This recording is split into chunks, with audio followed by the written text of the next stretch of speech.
Blessed are those who believe without seeing. John 20, verse 29. Magandang buhay at magandang oras sa lahat ng ating mga katiyat sa buong Pilipinas, dyan sa Luzon, sa Visayas at sa Mindanao, at sa ating mga katiyats in abroad. Sana ay nasa mabuting kalagayan ng lahat. Magandang buhay at maswerteng oras mga katiyat sa lahat. At sa mga bago pa lamang sa channel, huwag kalimutan mag-subscribe para palagi kayong updated. Okay, napakaganda ng mga markers ni katiyats dito. Mga big boulder markers BBM. Ito, grabe. Palagay ko ito'y Emperor Treasure Site kasi nagkalat ang mga signs of treasures. Hindi lang ito, mayroon pa ito sa unahan. Kaya sigurado kung hindi lang titigil si KTS dyan sa pagukay, ay meron talagang matagpuan ito. Ngayon, umpisahan na natin. So ito yung kanyang unang napansin, itong nakatayo na napakalaking bato. Tinatawag ito sa history na monolith. Monolith, ibig sabihin nag-iisang malaking bato. So monolith, ganyan yan. Monolithic. Okay, monolith yan. At ang mga monolith ay hindi yan nature, hindi yan kalikasan. Yan ay mga sadyang itinayong bato. Katulad na lamang ng mga monolith sa Easter Island, sa Rapa Nui, sa may Chile. May mga nakatayong mga bato doon na ganito kalalaki. At ano siya, itong may purpose talaga kung bakit tinayo nila yung mga ganito na marami. Kaya ito, palagay ko nung panahon ng hapon, ito yung nakahiga na bato, nakaganyan yan. Pero dahil ginawa nga nilang marker, ay itinayo yan para madaling makita kapag sila ay nag-retrieve. Sa likod niyan ay may foot marker, mayroong malalim na dot, at may footmark yata doon nakaganon. So, meron lang tayong dalawang dito, direksyon na puntahan mga katiyats. Atin muna suriin, ano ba itong nasa ibabaw ng bato na itsura. Dalawa lang ito, pwedeng puso ito, at pwede ring ibon. Pwedeng ibong tipit, nakaganyan eh. Pwedeng ulo ito. Pwedeng ulo yan. At kapag ibon yan, so dito na side ang tinitingnan niya. At sa ibabaw ay meron ding merong dot. Kaya yan talaga ay marker for treasures.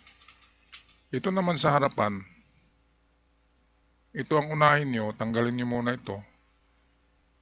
Kasi ang bato na yan ay dito yan nagaganyan, no? Bakit nagaganyan yan, no? Bakit nagkaganyan na parang dinikit, parang idinikit siya, oh? Itong tulis niya dito ay dito yan noon. At bakit nabago, di ba? Parang may simbolo talaga siya. Parang pinihit siya na paganyan. So tanggalin nyo ito mga katiyats, ito. And then butasin nyo tong dinikitan sa kanya, butasin nyo, baka chamber yan. So yan ang unang gawin. At dito naman ay hindi natin tiyak kung malalim to na hole.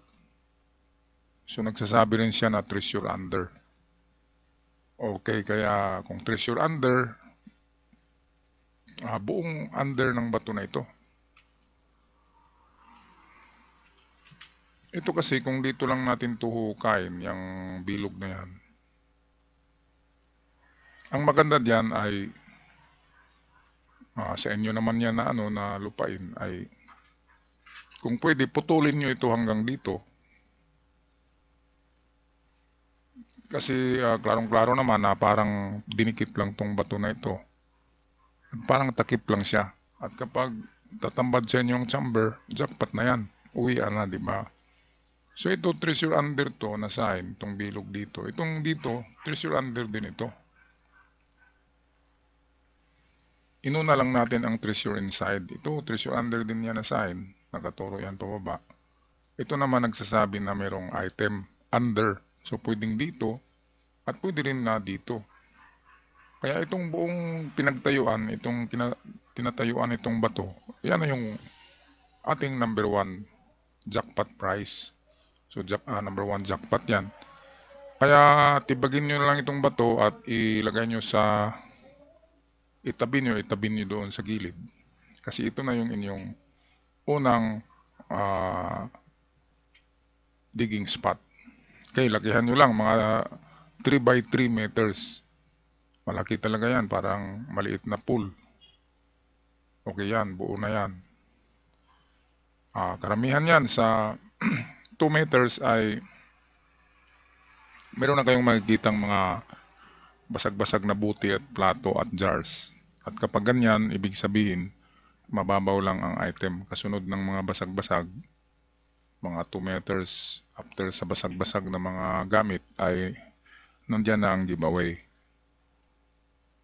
Okay, ngayon, tingnan nyo muna itong tinatayuan ng bato. Kapag ang bato ay ganito lang, ibig sabihin, yan ay sadyang nilagay dyan at hindi nature ang gumawa. Ngayon, kung ang bato ay malaki sa ilalim, nakaganyan, ibig sabihin yan ay nature, hindi kasi yan nabubuhat. So, pwedeng, kung ganyan ang itsura ng bato, ito'y marker lamang at wala sa kanya ang item. Ang item ay itong nasa malayo. Okay, so puntahan na natin ang isa pang marker. Dito muna tayo. Yung, ibon nga pala dito. Ibon siya mga katiyats. Sa anggulong ito. O yan.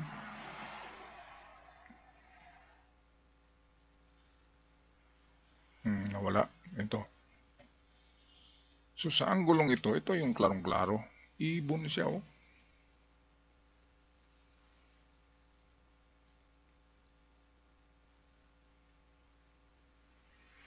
Nawala yung ating pangguhit. Okay, ito. Hindi siya puso, ibon siya. Ayan. At ito yung tinitingnan niya eh. Ito. At iba yung nasa likod ngayon. Ito'y parang triangulation na ito. So something within this or under the rock, under dito ay merong something.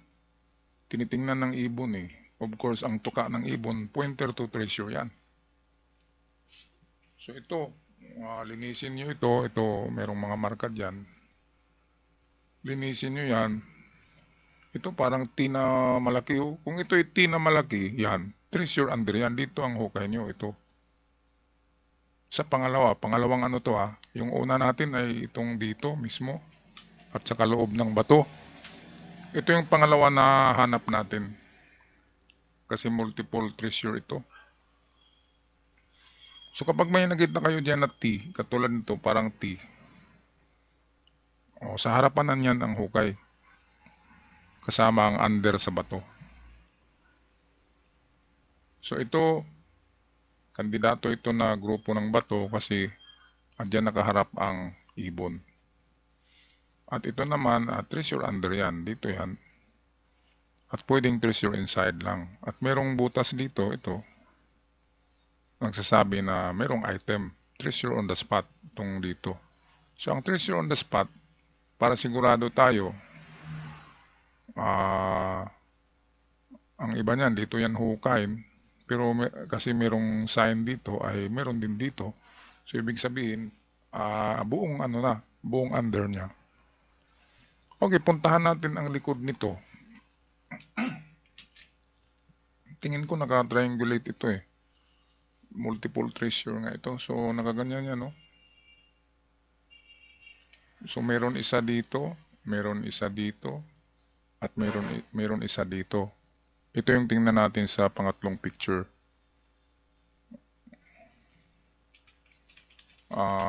Dito sa likod, teka, hindi natin na-save.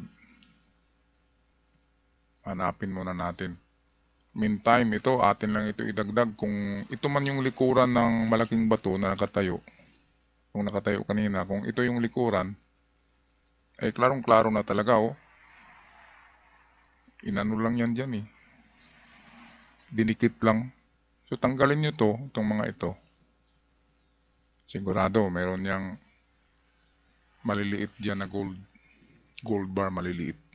Ganyan, treasure inside the rock. Okay, so ito yung marka sa likuran. Ito yung nasa likuran.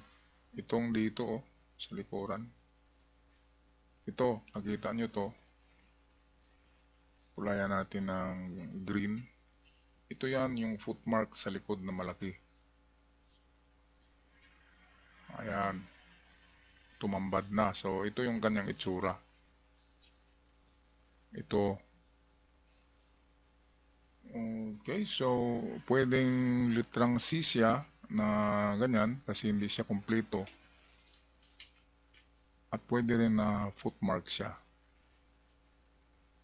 Ngayon, meron siyang triangle sa likod. So triangle means lalo na kapag equal side yan, pareho ang haba niyan, under yan ang kahulugan. So ang direksyon ng paa ay papunta rito. So, bandang kaliwa konti ang item. Kasi ito, kung letter C yan, nakaharap kasi yan doon. Ang C ay nagsasabi na treasure in the rock. So, in the rock, hindi niya sinabi kung saan na side. So, pwedeng dito na mismo sa ang tinuturo niya kasi ay ito na side. So, pwedeng dito na side. Pero kung maliit lang yan na bato, ay lakihan nyo na lang ang hukay, pag ganyan. Okay, tanggalin nyo ang bato na yan at hukayin ang baba. Kung ang bato ay triangle na nagaganyan, ang hugis nito, ay pwedeng binaliktad, pwedeng mata ito, at pwedeng narito na side. Kaya ang maganda talaga dito ay malaki, ganyan, sakop lahat, ang gilid, baba, likod ng bato na yan. So ganun pa rin 3x3 meters circumference ang hukay para sigurado. Okay, yan yung likod. Ito yung likod ng ito. Nandito siya sa may banda rito. At ito naman na bato, itong dito tayo. Ito naman na bato ay merong treasure on the spot. So tama na kung ito'y ibon ay dito na banda. So kung saan nakaharap yan, dito na area. So kasama na yan ng bato na sinabi natin kanina. Ito na area. So triangulation nga of markers. Naka-triangle ang pagbaon dito. So isa diyan sa may paa, isa dito, at isa sa grupo diyan. Ayan, isa sa grupo dito.